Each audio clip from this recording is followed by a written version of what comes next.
Hi guys, welcome to Math Easy. Today's topic is geometric mean part 2. We will insert 3 geometric means between 500 and then 4 over 5. Kung napapansin nyo, mag-insert tayo ng tatlong geometric means between a whole number and then a fraction. And the next thing that we need to consider is to write all the given. We have a sub 1 is equals to 500. That is our first term. And then we have a sub n, our last term in the given. We have 4 over 5. And then of course, we have n, the total number of terms in the given. We have 1, 2, 3, 4, 5 given terms. And of course, yung nawawala natin is the common ratio. Yan yung hahanapin natin. And to find the common ratio, we will use this formula. This formula is already derived from the formula of the geometric sequence. So yun yung gagamitin natin to find the common ratio. After writing the formula, the next thing is magsasubstitute na tayo ng mga given dito sa formula. So n minus 1 will now become 5 minus 1. And then sa loob ng radical, a sub n will now become 4 over 5. And a sub 1 will now become 500. Now, as you can see here, inside the radical, meron tayong fraction na nakikita. So karamihan ng mga bata ay natatakot na agad sa fraction. Pero huwag kayong mag-alala, tutulungan ko kayo. So the next thing is, simplify na natin. 5 minus 1 will now become 4. And then yung nasa loob ng radical, is syempre gagawin natin na ganito na. We will follow the rules in dividing two fractions. So we will take the numerator and i-multiply natin siya sa reciprocal ng denominator. At ang reciprocal ng denominator na 500 is 1 over 500. After that, i-simplify na natin yung nasa loob ng radical. So gagawin na natin dyan class is magmumultiply tayo numerator by numerator and then denominator by denominator. So 4 times 1 in the numerator is 4 and then 5 times 500 in the denominator is 2,500.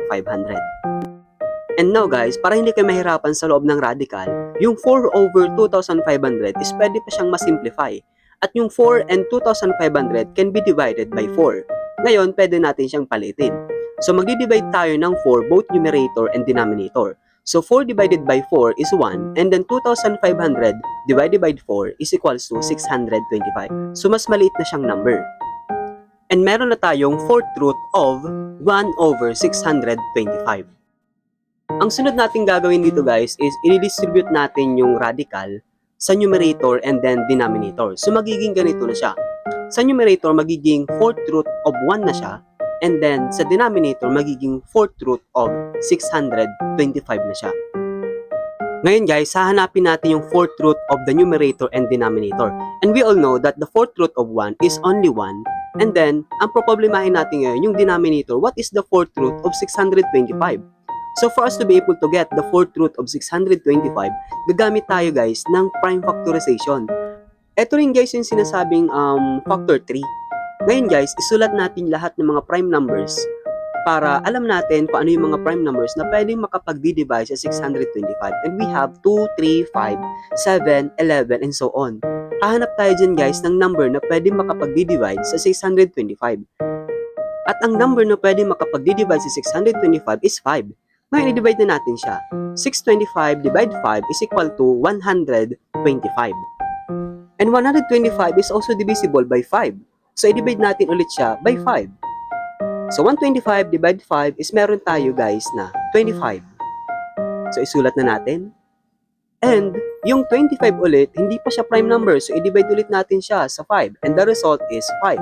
So, kung napapansin nyo guys, meron tayong 4 na 5. Na kapag minultiply natin, ang magiging result ay 625. Or pwede naman natin siyang isulat as 5 times 5 times 5 times 5. At ang equal niya ay 625. O it can be written also as 5 raised to 4. Na kapag minultiply natin, ang result ay 625. Ngayon, pwede na nating ilagay sa loob ng radical sa denominator ang fourth root of 625, magiging na siyang 5 raised to 4. At kung napapansin nyo, pwede natin i-cancel out ang fourth root of 4 and yung raised to the power of 4. So, magiging common ratio natin is 1 over 5. Ngayon guys, since nakuha na natin yung common ratio na 1 over 5, pwede na natin makuha yung missing na tatlong terms between 500 and 4 over 5. Ngayon, ang gagawin natin, i-multiply lang natin sa 500 ang common ratio na 1 over 5. Now, para makuha ang second term, i-multiply na natin sa 500 yung 1 over 5. So, that will be 100. And 100 times 1 over 5, that will be 100 times the numerator 1 is 100 divided by 5, meron tayong 20. At 20 times 1 over 5, and that will be 20 times 1 is 20 divided by 5, and that is 4. And 4 times 1 over 5 will now become 4 times 1 is 4, and then divided by 5, and that is 4 over 5. Math easy. Follow for more.